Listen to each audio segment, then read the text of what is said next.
Klein o no? Vale, és que tenia apuntat.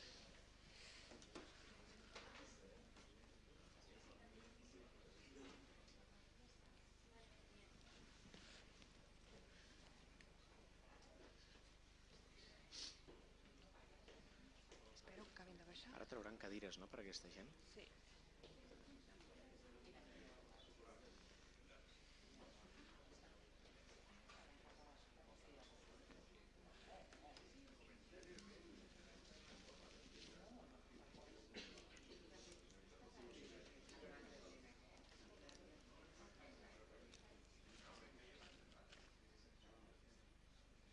Ja va? Quan vulguis. Hola, buenas tardes. Muchas gracias por estar aquí esta tarde. Queremos convertir este espacio, el Centre Cultural Blanquerna, en un espacio de diálogo transversal. Como veo aquí, pues, a diferentes personalidades. Veo al diputado Carlos Campuzano, a Rocío Martínez Samper. Gracias por estar aquí. Y, pues, justamente en este espacio céntrico de Madrid vamos a empezar este ciclo de viejas y nuevas generaciones.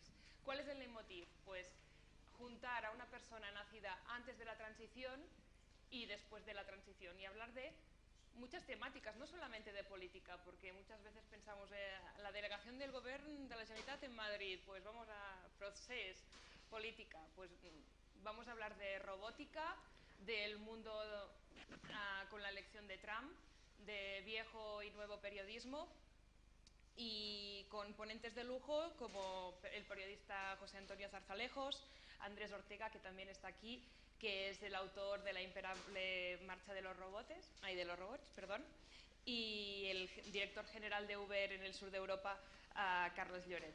Para hoy tenemos a dos personas que justamente encarnan el espíritu de este diálogo intergeneracional. Y está no le gusta que le llamen politólogo, sino consultor y analista político Nacho Corredor, y Ferran Mascarell, el anfitrión hoy. Gracias por dejarnos estar aquí. El delegado de la Generalitat en Madrid y, como muchos conocéis, embajador, algunos le llaman el embajador de Cataluña en la capital española. Sin embajada. Sin embajada, pero conocido. Nacho es el comisario, uno de los comisarios del ciclo, y me gustaría destacar, ya sé que no es muy habitual hablar de fechas de nacimiento de la gente, pero justamente si una cosa separa a Nacho y a Ferran son casi 40 años desde que nació uno y otro. Es evidente que es mucho mayor él que yo. ¿Cómo definir a Nacho? Porque es una persona muy joven. Él es nacido en el año 90, es 2 años menor que yo. Yo soy periodista del diario Ara en Madrid. Y bueno, principalmente es un amigo, una persona que ha sabido juntar ya desde hace muchos años a gente joven, ya sea en Barcelona, sea ahora en Madrid, desde donde lleva viviendo 2 años. ¿Y cómo definirlo? Porque algunos podrían decir periodista, otros politólogo, otros consultor. Él hace 8 años, en un vídeo que está colgado en YouTube y que repasaba estos días, definía que lo que él quería hacer en la vida es como intentar acercar de alguna forma la política a la gente, porque la política, él razonaba de que está mal vista. Y creo que durante estos 8 años, desde que hiciste el vídeo, justamente es lo que te has dedicado a hacer, y juntar a gente joven con otras generaciones que hemos vetado durante muchos años y que no hemos visto, nos ha sido difícil acercarnos, pues juntarlos. Y lo hizo en Barcelona con diferentes proyectos, con la organización Debate, con Bridging Barcelona, que era un espacio también como esto, transversal, donde no queremos hablar solo nosotros, sino también queremos que habléis todos vosotros y que dialoguemos sobre aspectos determinados. Y Ferran, que vamos a hablar de temas ¿El año 90, dices? No, he dicho el año en que naciste. Él, el año 90. Pues el anfitrión de hoy es el ejemplo quizá que mejor encarna a donde quiere llegar el independentismo hoy en día, que es a nueva gente, abrir el aspecto, y se le podría definir así el converso, ¿no? Quien pasó de no abrazar el independentismo a abrazarlo, de ser conseller de Cultura d'un tripartit, militar en el PSC y después pasar como independiente a ser conseller de Cultura de un gobierno dirigido por Artur Mas y hoy ser delegado del gobierno en Madrid. Quería saber, antes de ya entrar un poco a hablar sobre Cataluña y los retos, ¿qué nos lleva aquí? ¿Por qué se ha organizado este ciclo y cuál es el objetivo y qué os une en este puente intergeneracional? ¿Nacho? Yo creo que nos une, en fin, mil gracias a todos y a todas por venir, a los que ya nos conocemos y sobre todo también a los que no, porque seguro que es una oportunidad esta para conocernos y tenemos medio año por delante para seguir ahondando en nuestro conocimiento y, en fin, en compartir también conocimientos mutuos, ¿no? Hay gente que hoy está aquí y que me hace mucha ilusión que en el tiempo nos sigamos viendo, con la que he querido durante mucho tiempo, en fin, no sé si dar respuesta a aquello que decía en el vídeo aquel que ayer descubriste en YouTube, pero sí generar permanentemente un debate público, en fin, transversal, que aúne a generaciones distintas. Yo veo aquí a Carles Campuzano, que conozco desde hace muchos años. Por cierto, la primera vez que tú y yo hicimos algo juntos fue en esta misma sala, en el año 2008, con Edu Madina y con el periodista Fernando Berlín. Y yo creo que lo que nos une, y con Ferran también nos hemos conocido en esta aventura de años pasados, en las que hemos impulsado diálogos distintos, donde hemos querido que nuevas personas empezaran a ser conocidas en el debate público. Claro, en el último año han pasado muchas cosas en España, ¿no? Y ahora nos es normal ver a líderes de partidos políticos de 30 años, incluso algunos más jóvenes, pero durante mucho tiempo, y es imposible hablar del momento político del país sin hablar también de una brecha generacional. Ha habido determinadas generaciones que han estado completamente vetadas, ¿no? Y toda la actividad que con amigos como Eduard, Carla o Arnau, con los que también hemos impulsado este ciclo, hemos venido haciendo durante los últimos años, precisamente intentar que generaciones distintas se encuentren, hablen y dialoguen. Muy probablemente no encontrando muchas respuestas, haciéndose más preguntas que conclusiones que se extraen. Y yo creo que Ferran Mascarell, que además de político, yo creo que tiene una faceta de pensador, de intelectual. Yo creo que siempre ha sido una persona desde muchos años atrás, porque quien haya nacido en el 90, hace muchos también que conozco a Ferran, que ha entendido muy bien, ¿no?, la necesidad de promover una gran conversación intergeneracional. Y la verdad es que al poco de llegar yo a Madrid, él llegó poco después, me parece, pues hablamos y dijimos, oye, lo que no puede ser es que no estemos haciendo juntos algo como lo que ya hayamos hecho en el pasado, ¿no? Yo creo que aquí hay que agradecer a Gabriel Planella, a Monseñor y a Ferran Mascarell la visión que han tenido también de impulsar un ciclo de diálogos de estas características. Bien, buenas tardes, gracias por estar aquí. Ahora agradeceros a todos vuestra presencia y ciertamente ratificarme. Tuve ocasión de participar en un debate parecido, no con Nacho. Nacho hacía tu papel en aquel debate hace ya 4 o 5 años, por ahí. El tema era la cultura, creo recordar, y mi oponente era Ignasi Vidal-Folk. Guillem Vidal-Folk. Guillem Vidal-Folk, uno de los hijos de Xavier, que creo que vive aquí en Madrid, ¿no?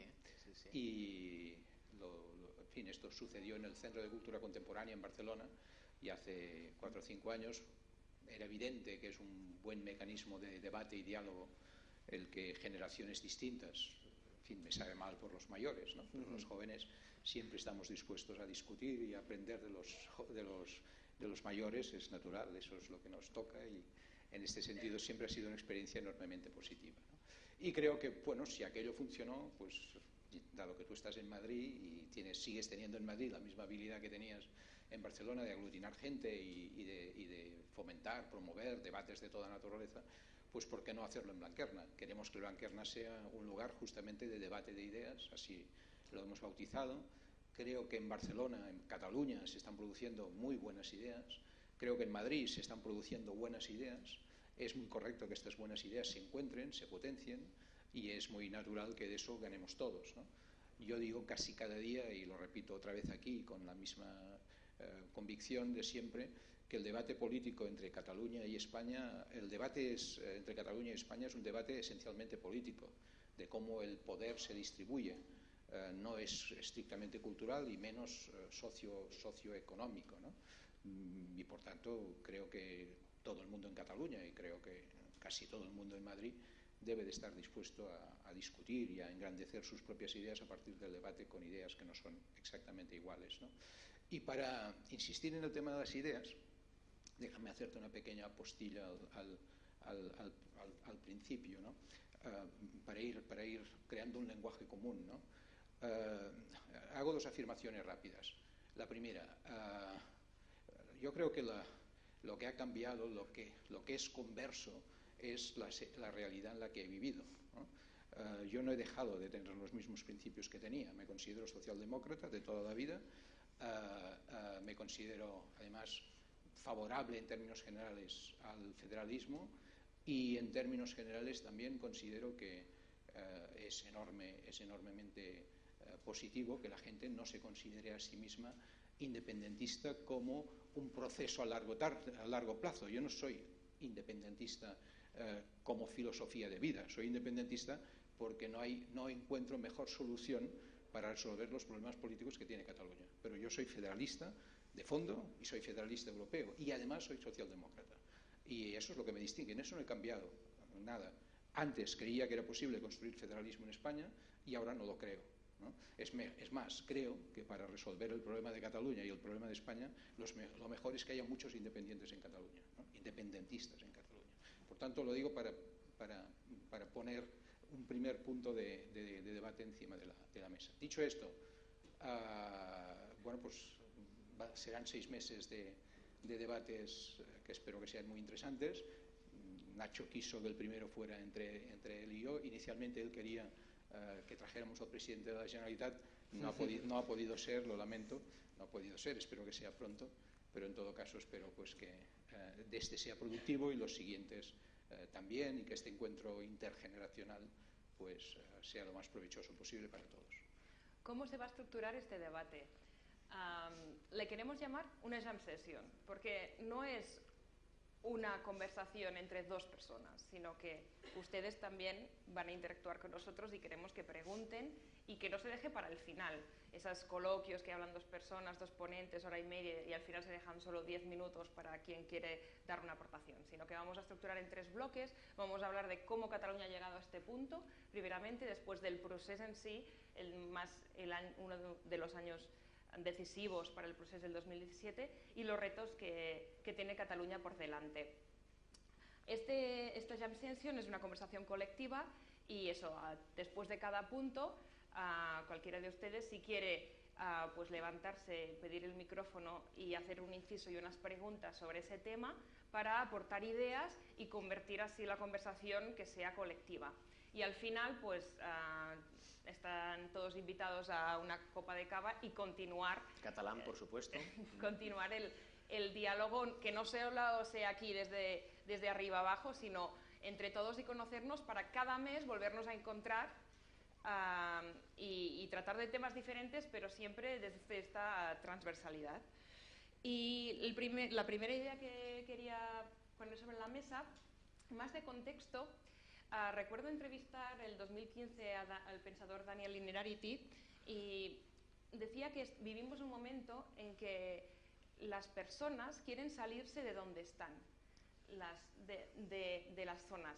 Cataluña está en un proceso independentista, tenemos el Brexit, hubo un referéndum de independencia en Escocia, vemos como Marine Le Pen hace campaña para salir de Europa, como en Estados Unidos hay un nuevo presidente que hace tambalear el sistema occidental.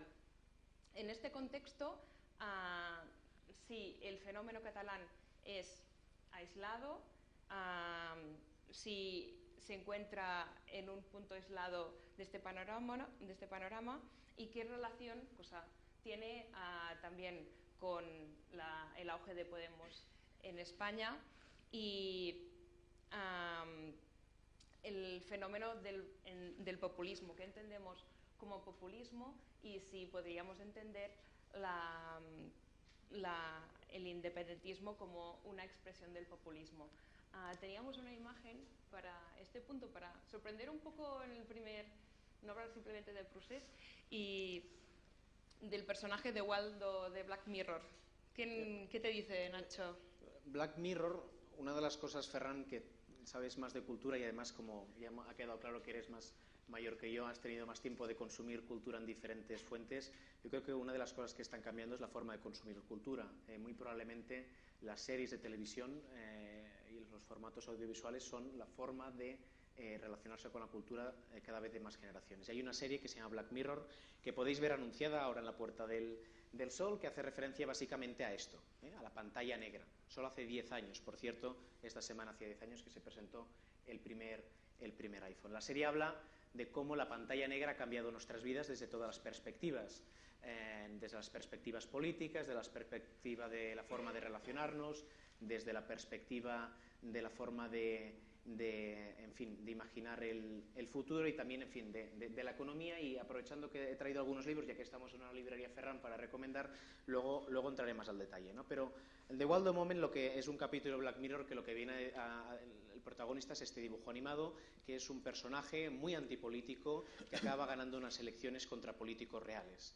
No es muy distinto de lo que estamos viendo en los últimos años en determinados lugares.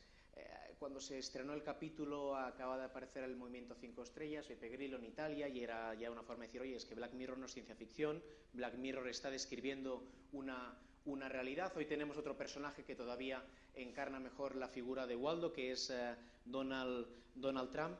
Y es evidente que todos los nuevos procesos políticos que está habiendo en los últimos años tienen un hilo conductor, ¿no? Íñigo Errejón decía que Podemos y Marine Le Pen no son lo mismo, pero que son consecuencias de un mismo momento histórico. Si es populismo o no, no lo sé, pero desde luego cada fenómeno es distinto, ¿no? Cuando Trump gana las elecciones, la bolsa sube y especialmente determinados sectores se ponen contentos, como es el de la construcción, como el de las armas, como el de las energías fósiles. Cuando Podemos parece que puede ganar unas elecciones, las reacciones de las bolsas son justo las contrarias. En este contexto, el independentismo catalán creo que hay que entenderlo en todo lo que tiene que ver con la globalización. No se podría entender la intensidad del proceso político que hay en Cataluña sin el momento económico que hay a nivel mundial. La eclosión de esta cuestión es en el año 2012, cuando parece que España vaya a ser rescatada, pero desde luego también hay cuestiones de fondo que no nos deberían hacer perder la pista de qué es lo que está pasando. Lo que está pasando es que está cambiando la forma de relacionarse los estados con el resto de los estados, y esto es una cuestión que está sobre la mesa, la cuestión de integrar a la diversidad cultural con la forma de organización de los estados-nación, y además un caso específico yo creo, de España, que ahí sí que estaremos de acuerdo con Ferran, de una incapacidad de las instituciones de España de entender y acoger la diversidad cultural. Todo ello sumado hace que hoy haya un porcentaje importante de gente en Cataluña que quiere optar por la separación, y todo ello hace en cualquier caso que este 2017, hoy comíamos un grupo de personas con la secretaria general de Convergència Democràtica, el Partit Demòcrata Europeu Català, bueno, pues crean que este año van a culminar un hito histórico, ¿no? Yo creo que una de las características que tiene el populismo, entre otras muchas, la Clau dice que lo define muy bien, de la construcción de un nosotros, un ellos, que son las élites y demás.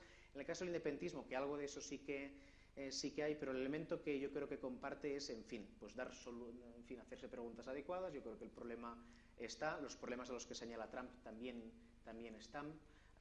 Antes hablabas de Andrés Ortega Klein y del libro de la imparable marcha de los robots, que yo es uno, aprovechando y lo comprado en Blanquerna, que yo recomiendo, porque una de las cosas de la que habla, y me salgo un poco del guión, pero luego ya volvemos al tema de Cataluña, es cómo no se puede entender todo lo que tú señalabas, Mariona, sin la irrupción de la tecnología como de la cuarta revolución industrial.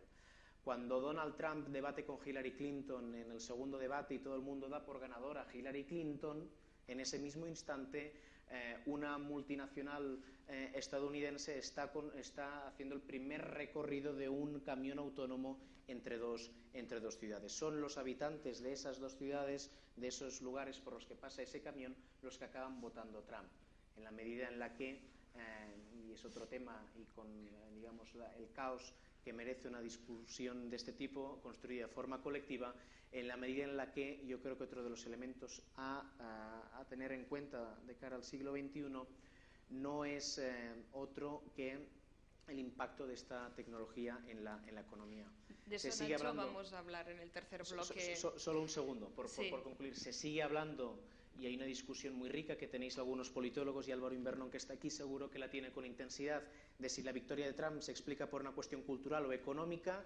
Yo tiendo a pensar que por una cuestión económica, en la medida en la que las fábricas ya no se van a México, sino que pueden continuar en Estados Unidos, pero sin trabajadores. Y ese es el reto, muy alejado del tema político catalán, pero que tiene también algún hilo conductor que yo creo que ya no en el siglo, sino en esta década, especialmente los progresistas como Rocío, como Andrés, como Rafa o como Xavier tendrán que afrontar y aportar ideas. Bien, dos comentarios entrelazados. Empezaré por lo general y luego me remitiré un poco a Cataluña, ¿no?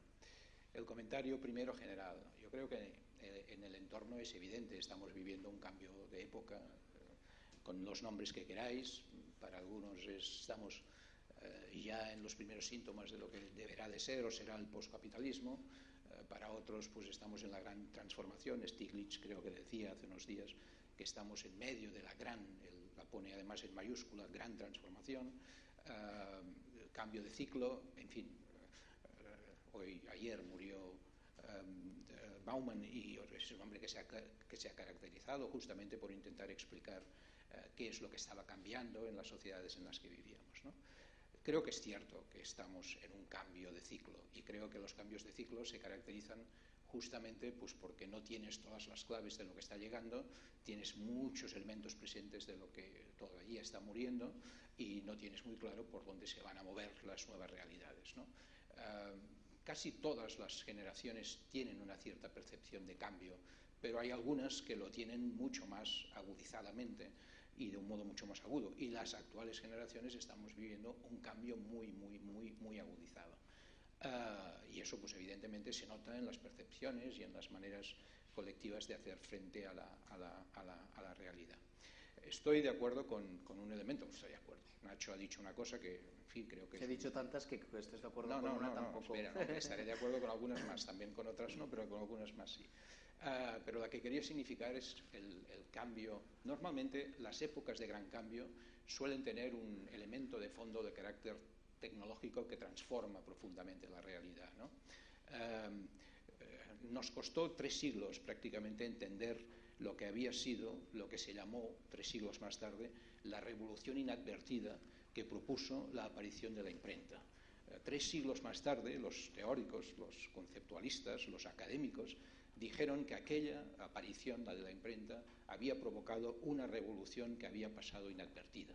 Nos costó aproximadamente 3 siglos descifrar la revolución inadvertida, lo que supuso para los modos de vivir, de producir, de consumir, de relacionarse, para los modos incluso de fabricar nuestras conciencias individuales, la aparición del libro, la aparición de la novela como género, todas estas cosas que provocó la aparición de un cambio técnico tan importante y inadvertido como fue la imprenta. Bien, ahora sabemos que estamos en medio de un cambio muy advertido, que es el cambio que está produciendo la ruptura digital, el cambio digital. Esto sabemos que está produciendo un gran cambio en todo, pero de un modo muy significativo en los modos de producir, en los modos de crear riqueza. En los modos de producir es enormemente importante porque ciertamente el valor que ha tenido durante los 2 últimos siglos el trabajo, lo que ha sido la base de la teoría marxista de la realidad, el Ricardo y compañía, todo lo que tiene que ver el trabajo, todo lo que tiene que ver nuestro estar en el mundo justamente para producir, bueno, pues está viniendo abajo. Y eso está cambiando nuestra propia percepción de la realidad y nuestra propia presencia en el mundo. Por primera vez las generaciones tienden a perder capacidad, tienden a perder convicción de futuro. Por primera vez, yo estos días, luego me referiré cuando hable de Trump, he estado 13 o 14 días en Chicago y tengo una percepción muy reciente, volví anteayer, tengo una percepción muy reciente de cómo se está viviendo el fenómeno Trump, pero no lo decía por eso, lo decía porque en una conversación con gente relativamente joven, justamente apareció en escena la idea siguiente: sabemos que somos la primera generación que vamos a vivir peor que nuestros padres. Y esta percepción está muy presente en una realidad como esta. Por tanto, primer elemento, cambio de ciclo. Este cambio de ciclo significa modificaciones sustanciales en la percepción que tenemos del futuro y especialmente en la percepción que tienen las generaciones jóvenes. Ese cambio de ciclo implica también dos cosas más. Solamente citaré a tres, solamente en forma de titulares. Primera, la percepción que tenemos de la propia gobernabilidad. Y apunto eso para que luego, cuando me refiera a Cataluña, entiendan bien lo que creo que es el fenómeno, el proceso catalán. La gobernabilidad, las formas de gobernanza. No están funcionando las formas tradicionales. Los estados tradicionales están generando incomodidad a sus propios ciudadanos. Y de ahí muchos de los fenómenos que se están produciendo. Pero tampoco está funcionando la gobernanza global. En un mundo de economías globales, la gobernanza global no funciona. Y todos los teóricos apuntan, que si no resolvemos las gobernanzas globales, las gobernanzas estatales o locales tendrán enormes dificultades. E incluso las gobernanzas más primarias, más cercanas a los ciudadanos, que son las ciudades, pues concentran o adolecen de muchas de las contradicciones de las gobernanzas generales. Por tanto, el fenómeno de la gobernabilidad es un fenómeno que está en primer plano de la realidad y que habrá que afrontar de una u otra manera. Segundo elemento muy vinculado a ese, el de la democracia. Democratizar la democracia es la consigna del momento. Tenemos un sistema democrático no suficientemente democrático, tenemos un sistema democrático que no alcanza a dar, no solamente eso, sino que a mí me produce una cierta perplejidad que demócratas de toda la vida, en fin, yo he oído decir a gente importante en estos últimos días, demócratas de toda la vida, oye, que pues quizá nos tendremos que evitar según qué tipo de elecciones o según qué tipo de referéndums, porque eso, a ver si resulta que la gente tiene una opinión distinta de las que tienen las aristocracias de los partidos políticos, y eso es malo para la sociedad, dicen algunos. Yo creo que no, pero algunos así lo dicen, ¿no? Por tanto, el problema de la democracia, que es el segundo gran problema. El tercero sería el del trabajo, ya lo he mencionado, y el cuarto, para citar solamente los cuatro más globales, sería el problema de la reconstrucción del bienestar. La libertad, la fraternidad y la égalité francesa, bueno, de la Revolución Ilustrada, tiene que ampliarse, y la solidaridad y algunos otros factores, la solidaridad, la universalidad, todas estas cosas hay que incorporarlas. Solamente apunto, aquí podría añadir algunas cosas más, el problema de la sostenibilidad global, todas estas cuestiones, pero si queréis luego las hablamos. En este contexto se produce una notable... Habéis citado unas cuantas cosas, en fin, que a mí cuando se mezclan con el proceso catalán, pues, en fin, no es que me incomoden, simplemente pienso que lejos estamos de entender lo que está sucediendo, ¿no? Creo que hay un fenómeno de fondo global, que es una cierta incomodidad de las sociedades respecto a sus estructuras políticas. Eso es cierto. Y por tanto, todo lo que has mencionado tiene que ver con esta incomodidad.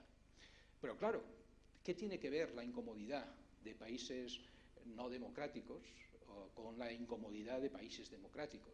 ¿Qué tiene que ver la incomodidad de los Estados Unidos, a los que luego me referiré, de una incomodidad como la que se puede estar produciendo en Cataluña? Bueno, pues tiene que ver, sí, un concepto de fondo, la incomodidad, pero que como no cuadra con conceptos, con sellos o con etiquetas que tenemos muy elaboradas, pues las catalogamos de igual manera y nos confundimos. Afirmo rotundamente y con absoluta convicción, seguir insistiendo en que el proceso catalán tiene que ver con el populismo es equivocarse, de fondo y sin posibilidad de rectificación, porque quiere decir que no se está entendiendo el problema de fondo. Nada tiene que ver con el populismo, el problema catalán. Primero, porque el proceso catalán empezó aproximadamente, fijaros que la expresión derecho a decidir es del año 2002. La demanda de un nuevo estatuto para Cataluña es del año 2003. El estatuto, el año 2003, todavía estaba el presidente Pujol gobernando en Cataluña, 2003. El estatuto se aprobó, el estatuto de 2006 se aprobó en el 2006. Y la primera manifestación en el 10. Masiva fue del 2010. Yo digo muchas veces, y si hay alguien aquí de Podemos, espero que no se enfade muchísimo, o incluso de la gente de Barcelona en Comú, a ver, recordar, a mí me decía Pierre Vilar, tener edad quiere decir que tienes algunos maestros que pues, que te han sido referentes, ¿no? Pierre Vilar me dijo una vez, cuando yo era más o menos joven como tú y tuve ocasión de hablar con él, me dijo una vez, mire, hablando de usted, como hablaba él siempre a la francesa, mire, no olvide usted nunca que para entender las cosas hay que tener muy clara la cronología. Si usted confunde la cronología, se perderá. Bueno, pues la cronología es la que es, y por mucho que la queramos cambiar, la realidad no va a cambiar. El proceso catalán tuvo la primera gran manifestación en el 2010, y fue la respuesta a un proceso de 4 o 5 años de percepción de incomodidad frente a lo que ya se suponía que sería la sentencia del Tribunal Constitucional. Por tanto, la primera respuesta del 2010, que es masiva, 10 de julio, miles y miles de personas que además se encuentran con la sorpresa de encontrarse en una manifestación mucho más masiva de lo que habían supuesto, con generaciones mayores y no tan mayores, con muchas más esteladas de las que nadie había propuesto, y qué casualidad que estaba el presidente Montilla, además, en esta primera manifestación, todavía era el presidente de la Generalitat, el presidente Montilla, y qué casualidad que en esta manifestación, que en este encuentro, los responsables, los convocantes, no habían sido prácticamente ninguno de los partidos políticos que actualmente están en Cataluña. Ninguno. Bueno, es un proceso de incomodidad política que se da como consecuencia de la sentencia del Estatuto. Que eso se produce en un entorno, ciertamente, de primera percepción de crisis. El año 2010, cuando esto se produce, a la sociedad catalana todo el mundo le ha dicho, tripartito que está gobernando y gobierno español que está gobernando, que no hay crisis todavía. Recordar, primera gran manifestación, todo el mundo afirma que la crisis no existe. En cambio, la sociedad catalana tiene sensación de incomodidad y tiene sensación de crisis. ¿Por qué? Termino con esto para que nuestra moderadora no se altere. ¿Por qué? Porque la sociedad catalana está profundamente incómoda y lleva muchos años de incomodidad, no con la sociedad española, no con la idea abstracta de España, no con la cultura española, no con, básicamente y esencialmente, con el Estado. El Estado es una herramienta que los catalanes, que son una sociedad nada populista y bastante madura, y nada populista, la sociedad catalana tiene la percepción, tiene la certeza de que tiene la obligación de defender una herramienta a favor, o por decirlo de algún modo, por decirlo bien dicho, una herramienta que le sirva. Y el Estado, aunque el otro día oí decir al ministro García Margallo, hace 3 semanas, le oí decir en una presentación pública, le oí decir lo siguiente: en Cataluña hay un problema muy gordo de nacionalismo. Y lo digo yo, dijo él, que no soy nada nacionalista. Dice, que conste que yo soy, eso sí, patriota. Porque, claro, a un patriota los problemas de España le preocupan. A ver, entendámonos. No soy nacionalista español, pero soy patriota español y, por tanto, los problemas de España me preocupan. Bueno, pues a los ciudadanos catalanes, que en términos generales, si preguntáis, la mayoría no se consideran nacionalistas, ni se consideran populistas, y en términos generales creo que es correcto decir que es una sociedad bastante madura, está profundamente incómoda con su Estado. ¿Por qué? Primero, porque intentó hacer un estatuto, aprobó y votó en referéndum un estatuto. Yo fui uno de los que hice campaña a favor de este estatuto, que al cabo de 4 años fue liquidado, en primer lugar. Y en segundo lugar, porque en el contexto de la crisis el Estado no daba buenas respuestas. Y de ahí aparece lo que aparece. Y si a eso le queremos bautizar, le bautizamos, pero entendamos bien lo que está sucediendo, porque si no, no encontraremos nunca, a mi modo de ver, soluciones. Lo que sería y abrimos extraño... el debate. Nacho, haces una aportación después de la intervención de Nacho, si queréis alguno de vosotros aportar. Sí, ¿creéis que el independentismo es una expresión populista? Pues Ferran Mascarell, yo comparto con Ferran el diagnóstico que hace de lo que ha pasado en España hasta el año 2010. Lo comparto absolutamente. Es verdad que lo que yo creo que se deriva después, desde Cataluña, es una respuesta un tanto hiperbólica, por decirlo de algún modo. En Estados Unidos el populismo parece, todos convenimos que Trump es una expresión populista, está triunfando. En Francia puede triunfar. En España hasta hay un partido que se reclama como populista con cierto éxito. Bueno, todas, la sociedad española, la sociedad francesa, la sociedad estadounidense, yo entiendo que pues, son tan maduras como la sociedad catalana, y eso no evita que en Cataluña puedan darse fenómenos de expresión política que, como todos, por cierto, los populismos, que tienen una base absolutamente certera, pero en la respuesta... Pero ¿por qué el proceso político catalán es populista y no lo es la dinámica política española? No lo entiendo. Bueno, es decir, ¿por qué una sociedad madura, con un proyecto político de futuro, otra idea que hay que explicar muchas veces en Madrid, ¿no? Lo que está sucediendo en Cataluña no tiene nada que ver con el pasado. Nadie reivindica el pasado. ¿Hubieran podido ser las cosas de otra manera? Evidentemente. Lo que está sucediendo ahora podría haber sido distinto, evidentemente. Una sola condición, que el Estado hubiera sido capaz de ser integrador, de ser plural, de admitir la pluralidad. Habría sido muy sencillo. Por tanto, la pregunta es, ¿por qué la manifestación que yo defino como propia de una sociedad incómoda, con su Estado, propia de una sociedad madura, políticamente bastante razonable, que lo ha sido siempre, hay que calificarla y hay que aceptar con tanta comodidad que eso es un síntoma de populismo y no lo es exactamente lo contrario, que es estar parado, no hacer nada, no ser capaces de hacer otra cosa que de decir que hay una solución que consiste en no hacer nada o una solución que consiste en inventar un federalismo que nadie es capaz de poner sobre la mesa. ¿Por qué eso no es populismo? A ver, no lo entiendo. Pues probablemente también lo sea, ¿no? Yo estoy de acuerdo contigo en que Margallo es nacionalista y estoy en desacuerdo contigo que en el independentismo haya menos nacionalismo del que hay en el Partido Popular o en manos de García Margallo, incluso en manos o liderado por, en fin, Susana Díaz. Eso llevado al absurdo nos conduce a la nada. No, pues nos lleva de que efectivamente hay nacionalismo y que el nacionalismo es una forma de articular proyectos políticos. No estoy de acuerdo, en Cataluña no hay nacionalismo. Ok, bueno, pero si te parece bien, Ferran... No es dominante, no es... Por avanzar, hay una cosa que es cierta, y es que cuando tú le preguntas a un ciudadano independentista catalán por qué lo es, no te responde por una cuestión identitaria, te responde sobre todo por cuestiones instrumentales, porque viviríamos mejor una Cataluña independiente, porque podríamos gestionar mejor los recursos. Es un derecho. Precisamente por eso, por esas respuestas, el independentismo catalán no se explica sin la actual situación económica, porque la mayoría de variables que apuntan, la mayoría de personas tienen que ver con la mejora de su bienestar. ¿Por qué digo que es populismo? Por cierto, Ferran, que, en fin, y ese es un problema que tenemos y que tú has tenido muchos años seguramente, cuando tenemos que predicar en tierra de nadie, ¿no? Yo esta conversación que estoy manteniendo contigo no la mantendría exactamente en los mismos términos con una persona que pensara radicalmente lo contrario de ti, ¿no?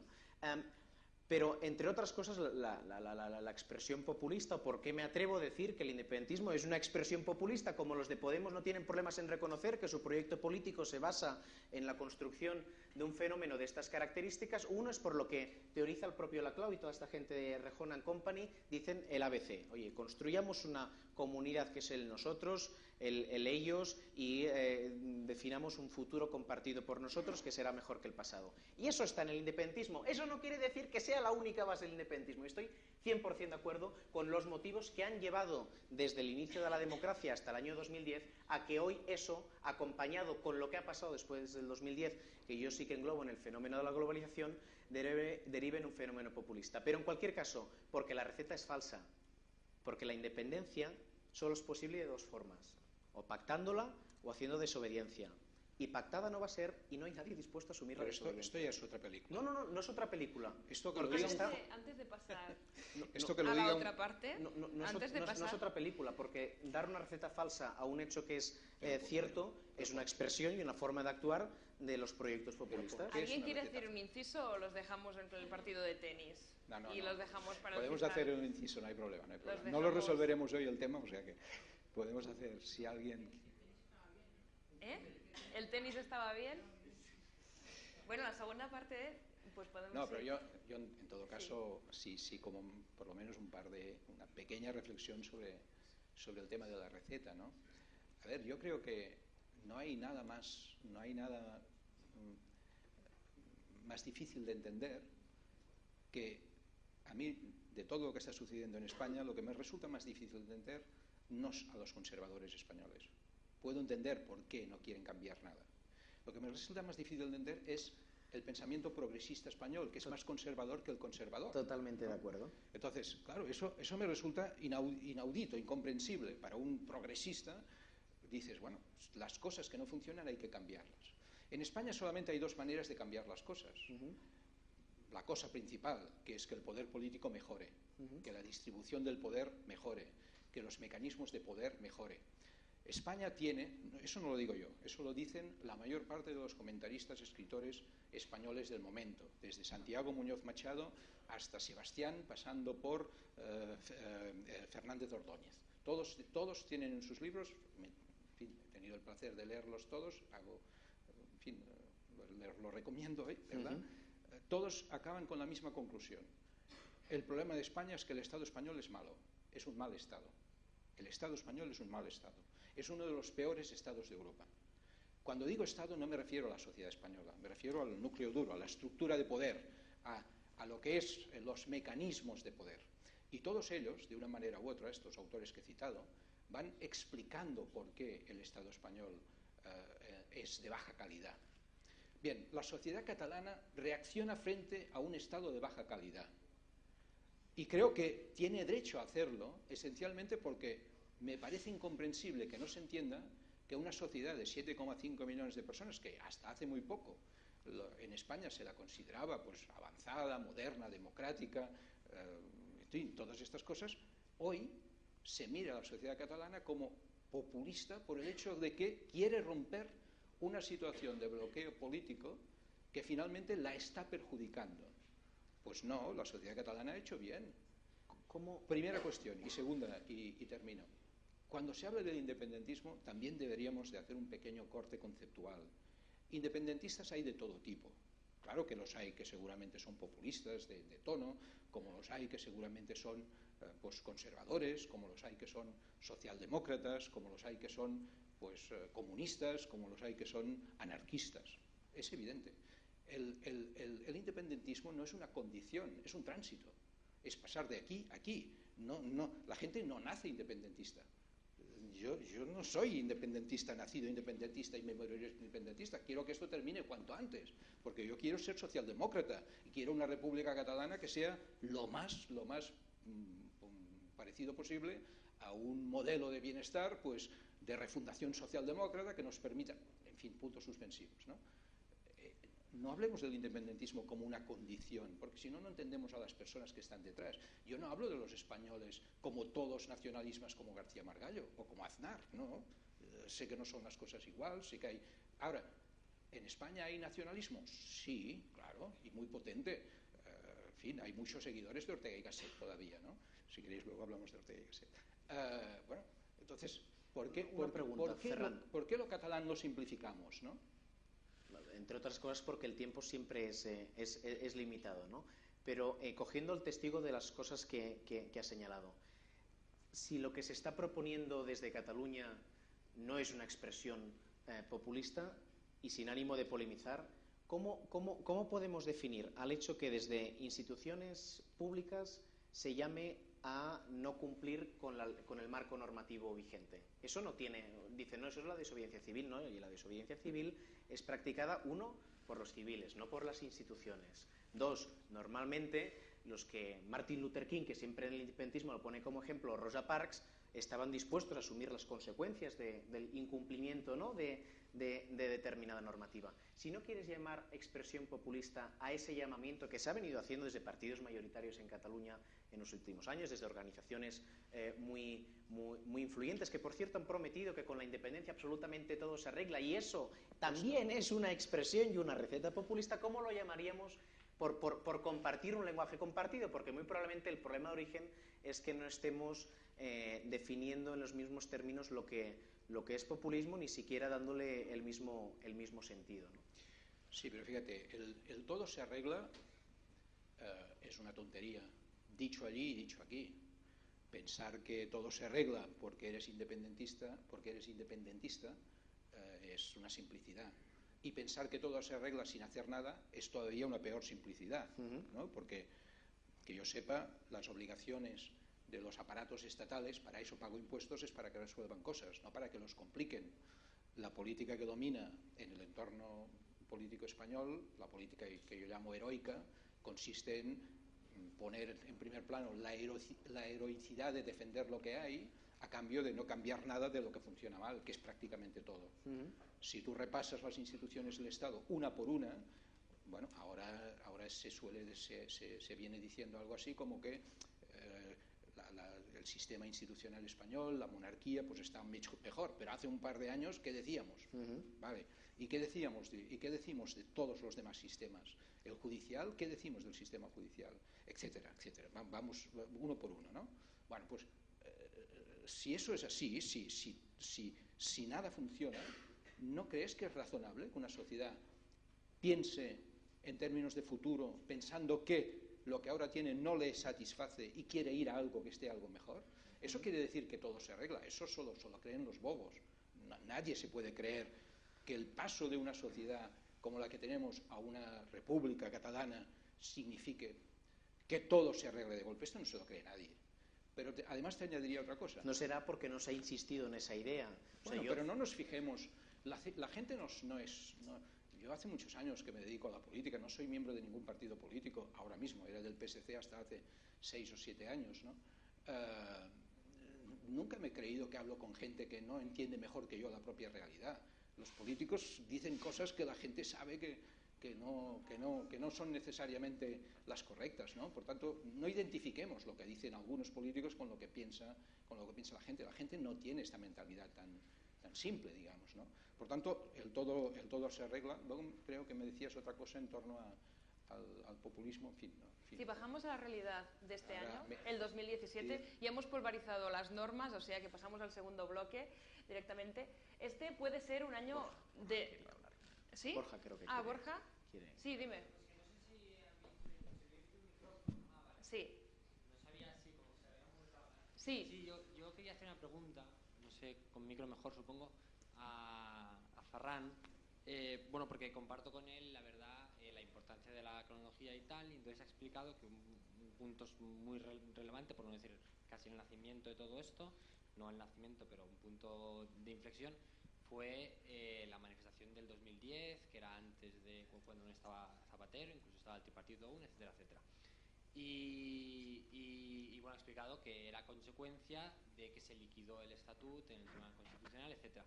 Entonces, lo que me gustaría preguntarles, ¿cuáles considera que serían los 3 o 4 puntos más relevantes, digamos, del estatut que fueron liquidados por el Tribunal Constitucional y que habrían permitido que la sociedad catalana no se hubiese desarrollado el procés, digamos. Y además teniendo en cuenta, y esto con un poco de mala leche, digamos, porque usted estaba en el PSC antes, que el gobierno estaba, que el PSC estaba en el gobierno en ese momento y que no me consta, digamos, que se desarrollasen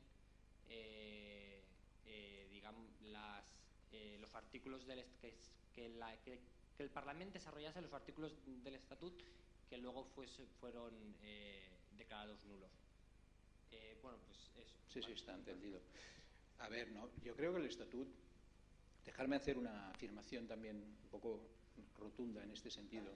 Yo creo que el Estatut tenía, como tantas otras veces en la historia de Cataluña, tenía dos intenciones, ¿no? Una intención era de autogobierno, de afinar el autogobierno, y la otra era, a través del Estatut, reformar, insistir en las reformas de España. Los proyectos catalanistas hasta ahora siempre han tenido esta doble dimensión, desde prácticamente los tiempos de Prat de la Riba, ¿no? Siempre han tenido esta intención. De un lado, reafirmar el autogobierno y, a través del autogobierno, reformar, modernizar, y esto no lo decían solamente los catalanes, ¿no? Recordar las tesis de Unamuno cuando dijo aquello de hacer de España algo parecido, lo dijo mejor dicho que lo que yo estoy diciendo, pero hacer de España algo parecido a lo que proponen los catalanes, ¿no? Bueno, esto siempre ha sido así, y el Estatuto del 2006 tenía también esta doble impresión, era esta doble intención, era un salto a lo federal, ¿Qué proponía el Estatuto? 4 cosas, simplemente 4 cosas. Una, que para el nacionalismo español es un tema tabú y que para mí es incomprensible que así sea, pero que es un elemento no menor. El Estatuto proponía el reconocimiento de Cataluña como nación. Reconocer a alguien como nación es que alguien fuera de la nación, de quien se reconoce a sí mismo como una nación, se crea con el derecho a reconocer a otro o a no como nación, es un primer error de base que hasta que no se resuelva, España será incapaz de integrar o de acoger a los catalanes. Ahí estamos de acuerdo, por cierto, Ferran. Vale. Una nación se reconoce a sí misma, no necesita que alguien le diga lo eres o no lo eres. Los catalanes se reconocen como nación. Hombre, yo tampoco soy historiador, no soy de los que cometen el error de decir Cataluña ya era una nación como ahora en el siglo XI. También me produce una cierta risa cuando oigo a alguien decir España es nación desde prácticamente los tiempos prehistóricos, ¿no? Bueno, esto es ridículo, ya lo sabemos, se dice, no tiene importancia. Primera tesis del Estatuto, Cataluña como nación. Reconocerla, simplemente. Segunda, no lo digo por orden de importancia, simplemente como ahora recuerdo. Segunda, sí, el tema de las competencias blindadas, ¿no? Yo he estado en el gobierno en tiempos de Pascual Maragall y he estado en tiempos de Artur Mas. Y he trabajado muchos años en el Ayuntamiento de Barcelona. Trabajar desde la política en Cataluña, ejecutivamente, cada día, con un marco estatutario en el que el Estado no se cree las competencias que ha cedido, es enormemente complicado, porque tú no sabes nunca en qué mundo estás. Teníamos teóricamente competencias cedidas estatutariamente en cultura desde el año 80. ¿Alguien cree que esto se ha cumplido una sola vez en 35 o 40 años? ¿Alguien cree que las competencias reales en cultura se han tenido nunca en Cataluña? ¿Alguien cree que ha habido detrás de esta competencia cedida integralmente los recursos estatales para que esto fuera posible? No, espero que nadie se lo crea porque no es verdad.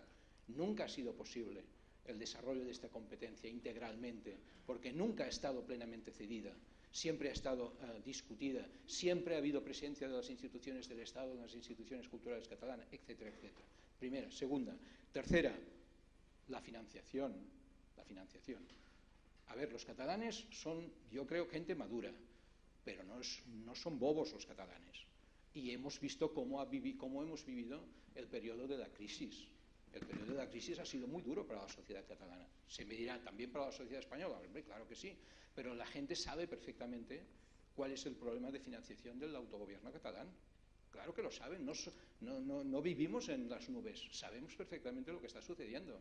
Y cuando tú ves las cifras una después de otra y te das cuenta de qué es lo que sucede con la financiación de los sistemas públicos principales, hombre, pues la gente tiene derecho a dudar de que este Estado haga correctamente su trabajo en Cataluña. Si a eso le añades la cotidianidad, los que son de Cataluña no hace falta que lo diga porque van a entender rápidamente lo que voy a mencionar. Los que son de Madrid, les sugiero que de vez en cuando se conecten con alguna radio pública catalana, ¿vale? A las 8 de la mañana o a las 7 de la mañana, el parte del sistema de transportes público catalán, financiado por el Estado, competencia del Estado. Y verán ustedes lo que es ser catalán en los últimos 6 o 7 años. Quedarte un día en los túneles de Garraf durante un par de horas, etcétera, no me quiero explayar, etcétera, etcétera. La inversión pública en Cataluña no se ha cumplido nunca, la pública financiada por el Estado. No se cumple quiere decir que no se cumple, que donde se acuerda 100 se pone aproximadamente al final del año el 7, el 8, el 9 o el 10%. Eso un año después de otro. ¿Alguien puede pensar que los catalanes son tontos? Pues hombre, la gente se da cuenta de estas cosas, ¿no? Y al final, cuando el Estado no te sirve, el Estado es una herramienta servidora. Si no te sirve, tienes derecho a cambiarla. No es una imposición divina, no se la inventó un dios o un representante genuino del españolismo. No, el Estado es una herramienta y si no funciona, tienes derecho a cambiar. Yo, por facilitar el trabajo a Mariona, solo 10 segundos.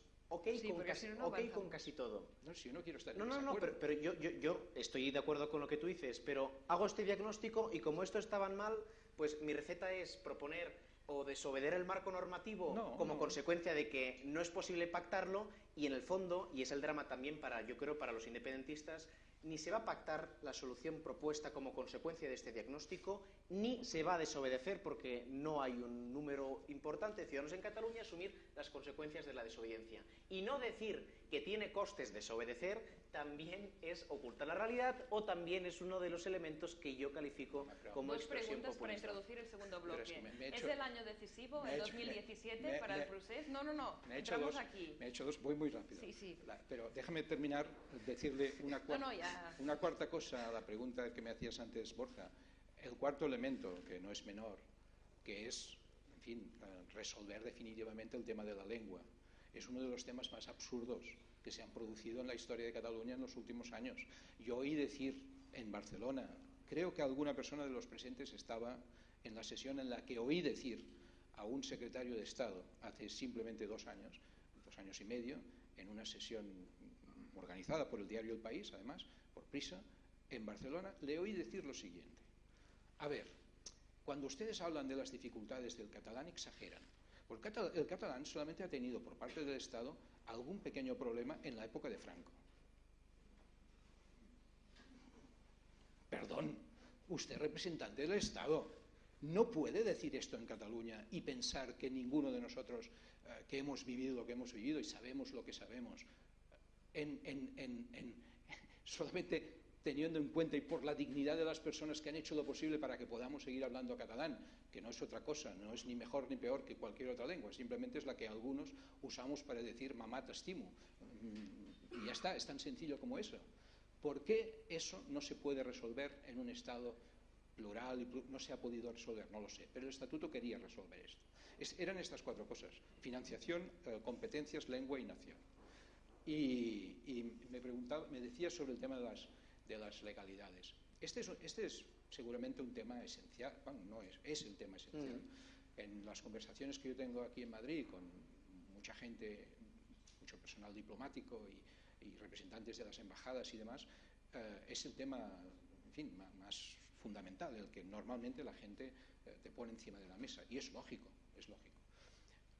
Es evidente que este es el espacio de la confrontación. Cuando hay una confrontación política de fondo, justamente ahí es donde se produce pues, el debate fino, ¿no? La fineza del el paso adelante, el paso hacia atrás, ¿no? Tampoco aquí hay que dejar de lado lo siguiente. A ver, estamos hablando de una legalidad española, evidentemente, y estamos hablando de una legalidad emanada desde el Parlamento de Cataluña que en principio pues tiene, que yo sepa, vamos, no creo que de momento hayan desaparecido, tiene sus competencias y cada uno juega sus cartas. Y ahí es donde está la fineza de la lucha, del combate político que se está produciendo, y no debe de alarmarnos. La gente que insisto, es bastante más madura de lo que pensamos, pues hombre, tiene bastante claro que ahí es donde está el tal. Por el hecho de que de vez en cuando alguien diga, pues haremos, antes decías, me citabas a Martin Luther King, bueno, pues no sé, yo... Pues que hay consellers de la hace pocos días que estuve en Barcelona y no veo un ambiente Martin Luther King, ¿sabes?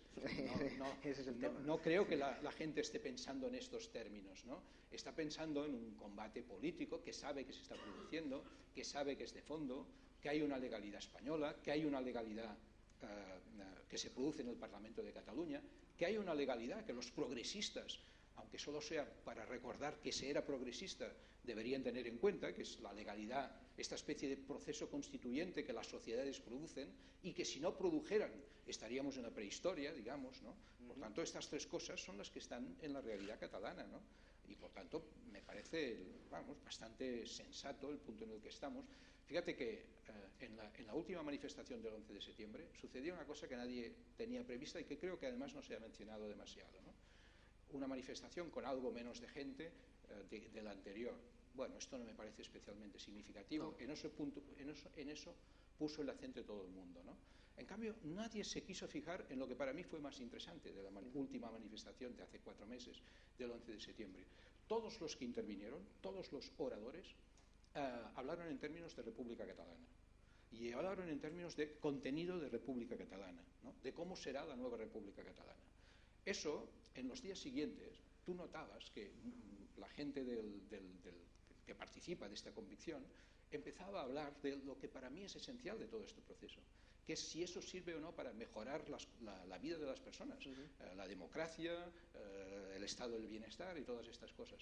Y la gente hablaba en estos términos porque se está vinculando no tanto el debate formal, no quiero decir formal, lo digo formal en el sentido mayúsculo de la palabra, en el debate de dónde están las competencias, sino en el debate de cómo se mejora la vida, ¿no?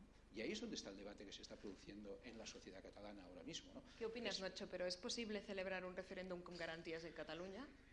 O sea, yo Porque creo en este debate de legalidades... que desde el 2010, pero con el 2012 con más intensidad, hay un debate muy vivo en Cataluña, con un origen cuyo diagnóstico comparto con Ferran, con una respuesta tremendamente hiperbólica, pero que en cualquier caso este año vamos a ver en qué se traduce por fin, porque desde el año 2012 hasta hoy no ha habido ninguna consecuencia directa. En principio, el 27 de septiembre había elecciones que se consideraron plebiscitarias y además los partidos independentistas consideraron que las habían ganado, pero no ha habido ninguna consecuencia formal todavía.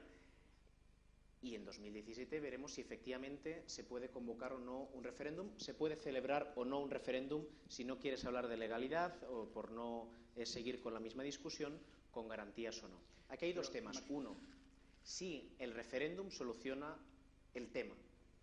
Es evidente que desde el momento en el cual el Tribunal Constitucional declara inconstitucional algo votado por el conjunto de la ciudadanía en Cataluña, se produce, digamos, un choque de legitimidades entre el marco normativo y la democracia. Es verdad que tiempo después el Tribunal Constitucional lo ha solucionado y ha dicho, bueno, el legislador, y ha dicho el Constitucional no vuelve a decidir sobre la constitucionalidad de un texto que haya sido refrendado previamente. Ahora es justo al revés, el recurso es previo, para evitar el enorme problema que se ha generado como consecuencia de la actuación del Constitucional, de la politización del Constitucional por parte del Partido Popular y, por cierto, del laissez-faire del Partido Socialista, que pese a haber prometido que iban a aprobar un estatuto y haberse comprometido con determinados planteamientos, cuando vieron que eso generaba problemas, dejaron el tema a la deriva. Dicho lo cual, yo durante unos meses pensé que el referéndum podía dar respuesta, podía solucionar el tema de fondo. Ha ido pasando el tiempo y he considerado que no, por lo siguiente. Uno, porque no sé si se puede hacer con garantías o no. Yo creo que en las actuales circunstancias no. Pero dos, porque ¿qué pasa el día después? Si sale que no, mayoritariamente, el tema continúa igual o peor.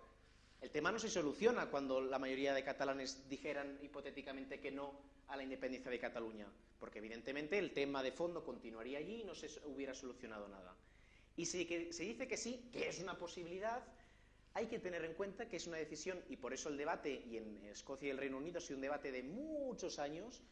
Un referéndum de independencia tiene consecuencias irreversibles. Una vez eres un Estado, nunca en la historia, o que me corrijan aquí los diplomáticos como Rafa Estrella, tú mismo que eres historiador, se ha producido esa situación.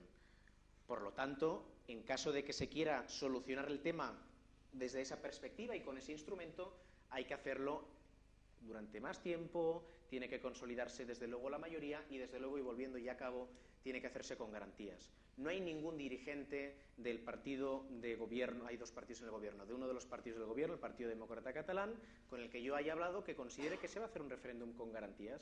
Y eso, que no se explica, y cuando lo explicó una líder importante del Partido Demócrata, Mercè Conesa, públicamente, se le echó todo el mundo encima. ¿Y por qué se le echó todo el mundo encima? Porque durante 4 años ha explicado que eso sí era posible, que no pasaba nada, que nosotros solos lo podíamos hacer y que la legalidad española, como si fuera una cosa foránea, no iban a pedir que eso se llevara a cabo. Y el tema de la legalidad, y acabo de verdad, para mí es básico, porque si el Ayuntamiento de Barcelona de Ada Colau, con la que yo puedo compartir, no sé, un planteamiento ecologista, plantea una ordenanza contraria a la legislación catalana, el Parlament de Catalunya va a ser el primero en impedir que el Ayuntamiento de Barcelona, Ada Colau, por muy noble que sea su causa, pueda tirar esa cosa adelante. Y de la misma manera que una legislación catalana no puede ser contraria a derecho español y la legislación española no puede ser contraria a derecho internacional, porque no hay una legalidad española y otra catalana, ahí hay la legalidad. Otra cosa es, en fin, cómo se interpreta esta legalidad y quién interpreta esta legalidad y demás. Bueno, pero entonces, y ya sé y puedo intuir lo que me puedes decir. Digo, pues la respuesta a lo mejor, no sé si es, como todo es una mierda, pues nos vamos. Bueno, pues como todo es como es, transformémoslo. Yo ya sé, y es otro de los temas que hablaremos, que muchos independentistas dicen, hemos intentado toda la vida hacerlo, pero no ha sido posible. Bueno, pues 40 años de democracia, pues en términos históricos, no sé si son tantos. Ferran, con acierto, me dirá que la historia no empieza hace 40 años, sino que hay una tradición que va mucho más allá, pero en cualquier caso yo lo que creo que es relevante es tener en cuenta que lo que seguro que va a haber este año son, de nuevo, unas elecciones. Como decía no sé qué líder político hace poco que hablaba con él, votar se votará. Y bueno, pues si eso es garantía de solucionar algo. Respecto a Asco, del relato que expresas, ¿no? A mí me produce una cierta dificultad de comprensión el hecho siguiente. De acuerdo, las garantías son muy importantes, pero ¿por qué no ponemos en primer plano lo más importante? Los ciudadanos tienen tenemos derecho, en términos democráticos, a que una sociedad incómoda encuentre una solución a través de algún sistema democrático para plantear la solución a su problema, ¿o no? Totalmente. Vale. Si tenemos este derecho, que se supone que lo tenemos, se supone, a no ser que los catalanes seamos una reserva espiritual de no sé exactamente quién, que tiene derecho a decidir si nosotros tenemos o no derecho incluso a pensar. Que eso, algunas veces hablas con algunas personas que tienes la impresión que sí, que tienen la... No, ya lo sé, no estaba pensando en ti, ¿no? Pero la pregunta primera es, ¿tenemos derecho o no tenemos derecho? Sí. Bueno, si tenemos derecho, el punto número 2 es, el presidente de la Generalitat, el anterior y el actual, yo en Madrid le he oído decir al presidente de la Generalitat hace no demasiado tiempo, oigan, pongámonos de acuerdo en que hay que formular algún mecanismo de consulta y a partir de ahí discutamos las condiciones, ¿no? Pero pongámonos primero de acuerdo en que hay que formular algún mecanismo que nos permita saber lo que quieren los catalanes, qué mayorías o qué minorías frente a un problema que está bastante identificado, ¿no? Yo digo algunas veces en Madrid que quizá el año 2007, a diferencia de si será el año del referéndum o no, a mí me gustaría que fuera el año del reconocimiento. Hay que reconocer que en Cataluña hay un porcentaje muy elevado de personas que creen que no hay solución a su mejor gobernabilidad que no sea saliendo del Estado español. Y esto alguien, tarde o temprano, deberá de reconocerlo. Hay un segundo reconocimiento, que es el opuesto. Yo puedo entender perfectamente y comprendo perfectamente que haya gente en Cataluña que diga, oiga, no, a mí me gustaría que el Estado español mejorara, pero quiero seguir intentándolo desde dentro. Lo entiendo perfectamente, no me parece nada mal, me parece razonable. Me gustaría que esta gente también se pudiera expresar, ¿no? Entonces, ¿por qué los catalanes podemos estar de acuerdo en que unos estamos por la convicción o en la convicción de que lo mejor para Cataluña y para España es que Cataluña salga del Estado, otros catalanes piensen que no, que lo mejor es quedarse, pero vamos a intentar otra vez lo federal, digamos? Vamos, yo estuve hace 11 años, defendía con Pascual Maragall una hipótesis federal por España que algunos compañeros socialistas de aquel tiempo más bien nos echaban por la cabeza. Por tanto, esto sí puede ser una cuestión de edad, ¿no? Como ya he vivido diferentes experiencias frustrantes, pues pienso, esto se ha terminado, ¿no? Está bien, es una de las ventajas de tu generación, pensar que lo pueden volver a intentar, ¿no? Y ahí yo no te lo puedo discutir, me parece razonable que lo intentéis. Lo que no me parece razonable es que alguien piense que esto se resuelve sin que los ciudadanos, por un lado o por otro, acaben diciendo qué es lo que acaben expresando cuál es su pensamiento, ¿no? Porque tal como dices, al final, de una manera u otra se votará, a no ser que entremos en una fase, en fin, de tal desdibujo de la democracia que ya no la podamos llamar ni como tal, ¿no? Al final se votará. Ahora imaginemos que, muy bien, se impide hacer el referéndum. Unos cuantos dirigentes catalanes inhabilitados, ¿no? Y se impide hacer el referéndum. Estupendo. Habrá progresado muchísimo la convivencia y la democracia con no sé cuántos dirigentes catalanes inhabilitados y sin haber hecho el referéndum. Estupendo. Paso siguiente, se votará, a no ser que se suspenda. Bueno, podría ser, ¿no? Hay gente que lo tiene en la cabeza. Imaginemos que después de esas elecciones, donde ahora hay una mayoría de 72 diputados, bueno, pues hay 80. Entonces, ¿qué?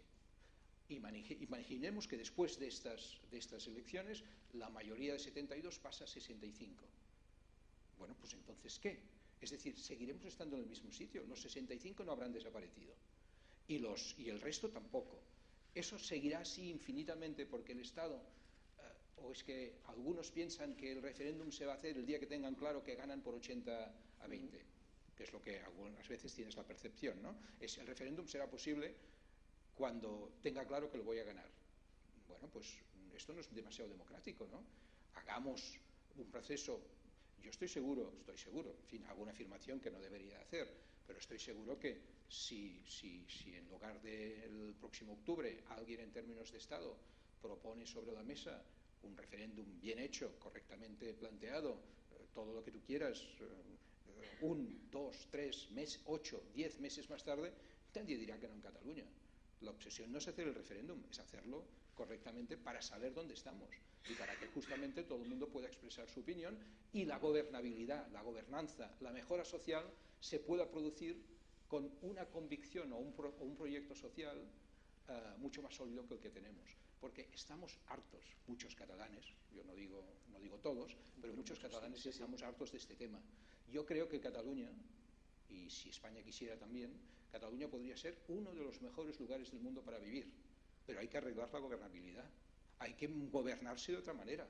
No podemos seguir gobernándonos como nos gobernamos. Toda nuestra energía social y colectiva está en este debate. Estamos hartos de este debate.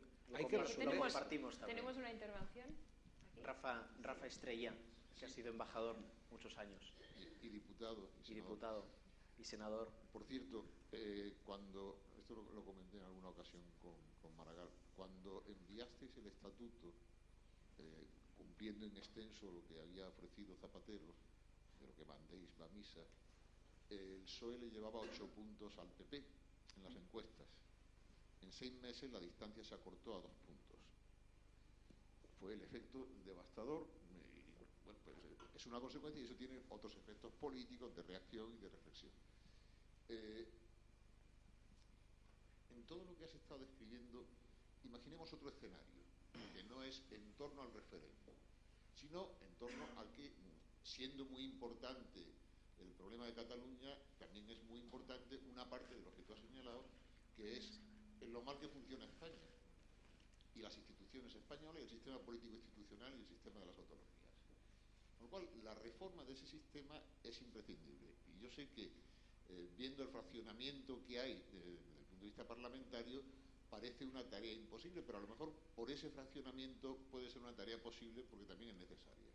Entonces imaginemos un escenario en el que en los próximos 6 meses empieza a crearse la idea de que es posible constituir una ponencia que empiece a trabajar con un horizonte de reforma político-institucional y constitucional, en la que, hombre, si tú me dices que lo de Cataluña como nación no tiene implicaciones jurídicas. No he dicho eso. Si me dices eso, yo no tendría problemas. Si nos quedamos solamente en eso. Porque hay estados alemanes, hay muchísimos antecedentes que pueden asimilarse. Segundo, el tema de la financiación. Dentro de pocas semanas va a haber una conferencia de presidentes donde por fin parece que se empieza a desbloquear la relación. Va a participar el presidente, va a contribuir a que funcione mejor el sistema español. Imaginemos también que se entra ahí en el tema competencial, blindar las competencias, también las del Estado. O sea, terminar ya con lo que hemos vivido a lo largo de las últimas décadas, en que cada vez que un partido se quedaba en el gobierno en minoría, pues cedía trozos del Estado para conseguir apoyos. Y esto vale para el PSOE como para el PP. Delimitar claramente las competencias. Modificar el Senado para que sea lo que tiene que ser. Una Cámara no de 250 senadores, sino de 70, 80 o lo que sea, pero que sea donde se debatan y se decidan sobre los temas, siguiendo un modelo más parecido al alemán o el que sea. ¿Qué contribución podría hacer Cataluña, como la ha venido haciendo desde hace más de un siglo, a ese proceso de transformación del escenario español y qué impacto podría tener eso en el proceso catalán? A ver, yo creo que lo que propone usted es aproximadamente lo que una buena parte de los socialistas catalanes han defendido durante prácticamente los 30 años que van entre el 80 y prácticamente el 2010, ¿no? Lo que hemos llamado el reformismo estatal desde la propuesta catalana. Yo antes les decía que el estatuto era una doble cosa, era un proyecto de autogobierno en un contexto de reforma española, ¿no? Sí, a ver, si la política española fuera inteligente y tuviera ganas de cambiar todo esto pronto, pues claro, lo primero que tendría que hacer es formular eso con un poco de calidad expresiva, ¿no? Con un poco de orden y ponerlo encima de la mesa, ¿no? Los catalanes pues tienen derecho a decidir marcharse o tienen derecho a decidir No, lo digo yo. Digo que tienen derecho a decir el marcharse o tienen derecho a decidir que frente a una buena propuesta del Estado es mejor pues seguir compartiendo, es una posibilidad. Pero no hay que olvidar que detrás de lo que estamos hablando, por tanto, esto depende, a mí lo que más complicado me resulta es imaginar quién va a hacer eso, porque no le conozco al sujeto capaz de impulsar esta propuesta. Conozco personas como tú mismo, ¿no? Pues que me lo dicen, ¿y si hiciéramos eso? Pero yo siempre digo, bueno, vale, de acuerdo, pero eso que se dice en términos individuales, ¿hay algún agente político capaz de formularlo? Desgraciadamente el PSOE no. El PSOE ha dejado de querer hacer esto, o por lo menos hace tiempo que no lo intenta, o no le sale, o lo que sea, vamos. Yo me he peleado con muchos compañeros del PSOE para esto hace ya algunos años, ¿eh? Yo hice una propuesta federal para la cultura española que me echaron por la cabeza justamente aquí porque era demasiado federal, digamos, ¿no? Demasiado federal, que era correctamente federal, ¿no? En fin, todas estas cosas las hemos intentado y no han funcionado. Que puede ser que haya algún agente político en España capaz de formularlo y que encuentre en las generaciones más jóvenes o en alguna gente de las generaciones mayores la convicción de que eso todavía es posible. Correcto, es perfectamente posible. Sería inteligente que alguien lo hiciera, ¿no? Pero eso no está encima de la mesa hoy por hoy. Por otro lado, en fin, los que estudiáis estas cosas de las sociedades, sabéis que las sociedades no son números, son personas. Ha aparecido un libro recientemente muy interesante de un sociólogo, creo que es malagueño, sobre razones y emociones y el juego entre las dos cosas, ¿no? Bien, este sociólogo lo que plantea es cómo se produce la interacción entre estas cosas, ¿no? Bien, en la sociedad catalana yo creo que se ha producido aproximadamente en torno al 2012 algo que es difícil de afinar, pero que se parece bastante a una mutación política. Hay una mutación en Cataluña. La gente, una buena parte de la gente, una buena parte de los que se consideraban federalistas, se consideran independentistas y quieren la independencia de Cataluña, entre otras cosas porque están convencidos de que no hay nadie en el otro lado capaz de hacer lo que tú propones, ¿no? Bueno, no depende de los catalanes, depende de quien quiera formular eso, y si es capaz de ponerlo sobre la mesa, tal vez encontraría pues un buen número de seguidores. Hoy por hoy lo que puedo decir es que todas las encuestas, ya veis lo que dicen los que miráis los periódicos más favorables o menos favorables al proceso independentista en Cataluña, las encuestas todos dicen lo mismo. Un 80% de la gente quiere que esto se vote en forma de alguna cosa parecida a un referéndum, y luego aproximadamente la mitad de la sociedad es favorable a dejarlo estar, es decir, a montar un Estado independiente. No se hace, y la otra mitad más o menos dice todavía hay alguna esperanza con España, ¿no? Bueno, yo aquí añado un tercer factor, que es que me gusta citarlo, aunque es abrir una vía un poco diferente, ¿no? O un poco diferente. Yo soy personalmente favorable a lo siguiente. Yo creo que hoy por hoy lo mejor que podría pasar es que Cataluña consiguiera, a través de una fórmula referenciada y pactada, una independencia respecto del Estado, que pudiera montar un Estado pequeño, eficiente, útil para los ciudadanos, dinámico, en fin, que no tuviera, en fin, que partiera de las virtudes, de las virtualidades que le da el empezar casi de cero. Creo que sería muy conveniente para España que esto sucediera, porque creo que España se vería obligada a refundar su propio Estado, a liquidar toda la vieja estructura de poder que está montada sobre un conjunto enorme de lugares comunes y de políticas heroicas que no sirven para los tiempos contemporáneos. Antes decía, el primer problema del mundo es la gobernabilidad. La gobernabilidad española está bajo mínimos. El Estado es malo, es tan malo que ni lo percibimos, lo damos por bueno. Estamos preocupados por lo catalán y no por lo que debería de preocuparnos, que es la mala calidad del Estado español. ¿Cuántas leyes de educación se han hecho en los últimos 20 años? ¿Y cómo está la educación española? Bueno, pues vamos a seguir haciendo leyes. Luego no se aplican las leyes en España, pero no pasa nada. Lo importante es hacer leyes, ¿no? Bueno, y en cambio, dos buenos estados, ¿quién niega la posibilidad de la mejor de las interdependencias posibles? ¿Alguien se cree? ¿Hay algún catalán?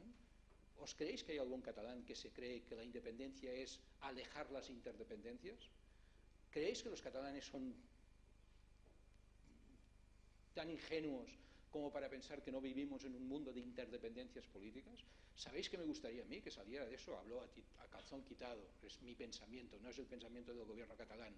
A mí lo que me gustaría que de esto saliera un buen gobierno, un buen Estado para Cataluña, un buen Estado para España, un proyecto de cooperación entre Cataluña y España, el mejor que hemos tenido, que no lo hemos tenido nunca, porque no hay proyecto de cooperación.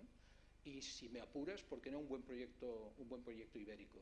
Me encantaría, entre otras cosas porque un buen proyecto ibérico nos permitiría ser los países nórdicos del sur, que nos iría bastante bien. Los nórdicos hace 150 años se peleaban todo el día, porque estaban bajo la misma lógica política. El día que decidieron separarse, empezaron a crecer. Son un magnífico referente internacional. ¿Por qué nosotros no? Bueno, pues no, porque tenemos un Estado que es malo, que vive justamente de predicar su unidad, cuando lo que debe estar predicando es el bienestar. Y el Estado español predica la unidad, nada más, no tiene nada más, no tiene nada más. Eso beneficia... Perdona, no quería cortarte tan abruptamente. Digo que como intuyo que estamos acabando el tiempo, me gustaría acabar con algunas reflexiones y también cogiendo lo que decíais. Una es sobre la idea de progreso y vinculado a este tema.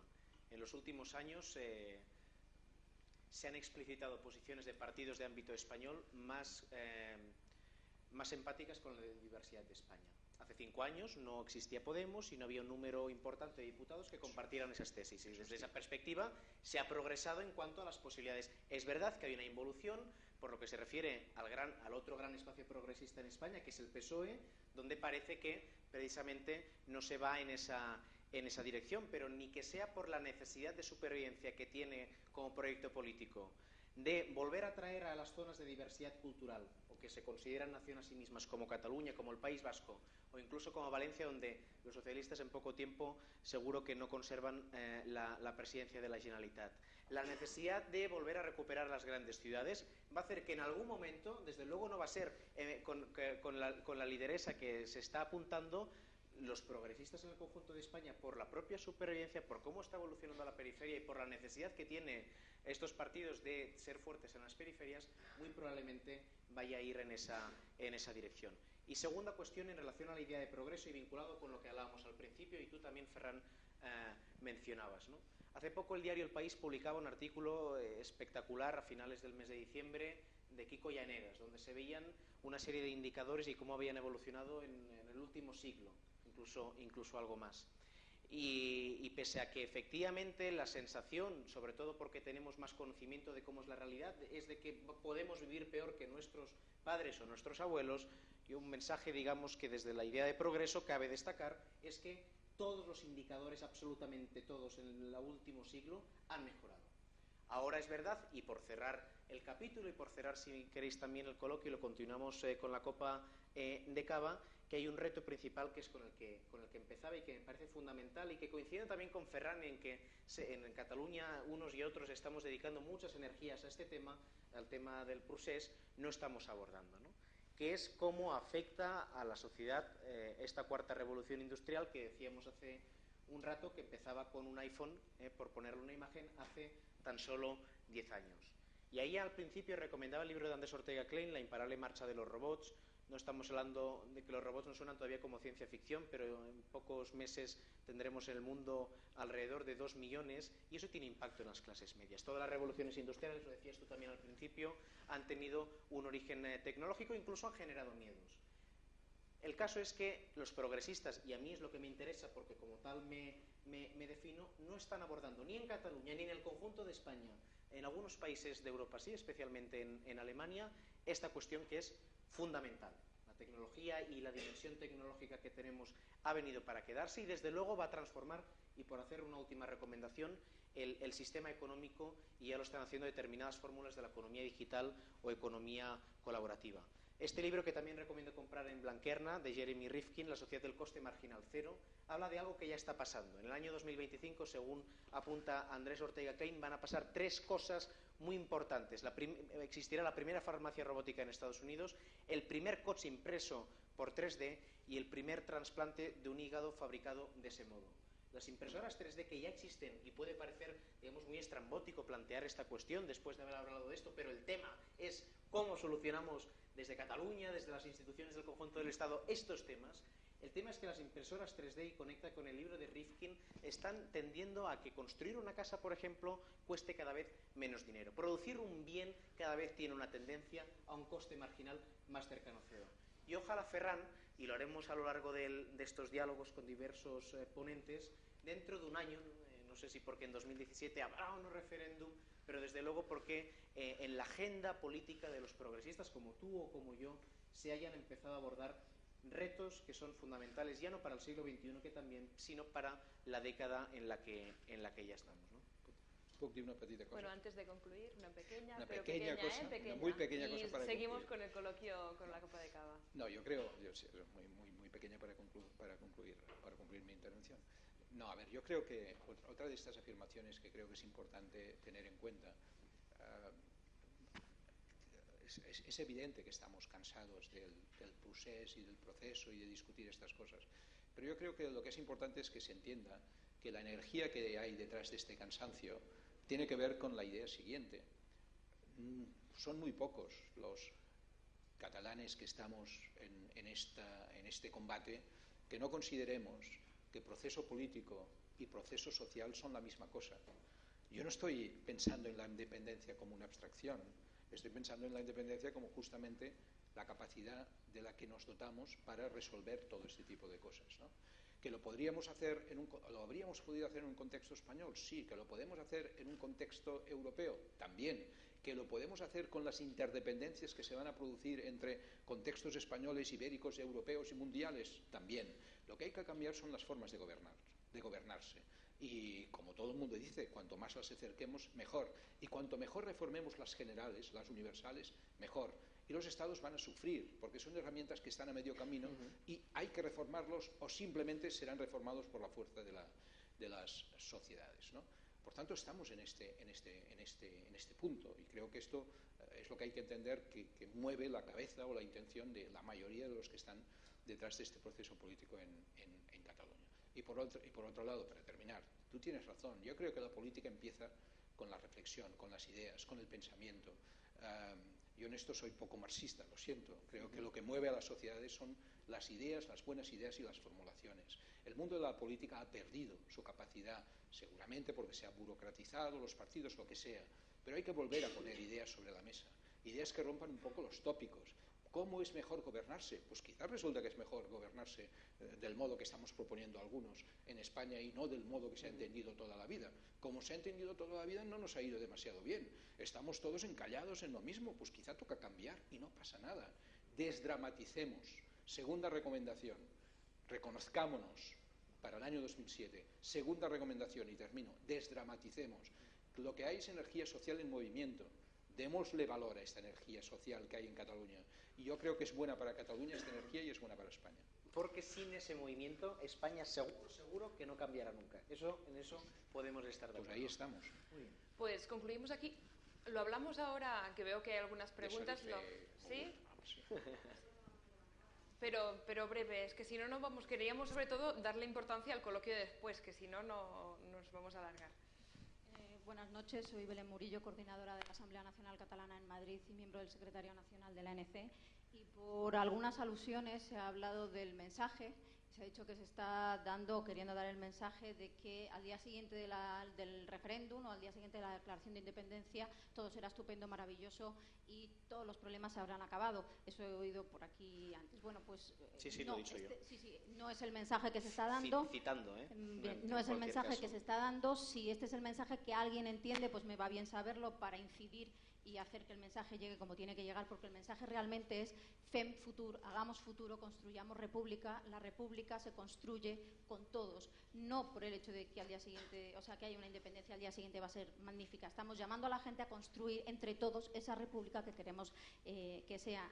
Palabras de Ferran.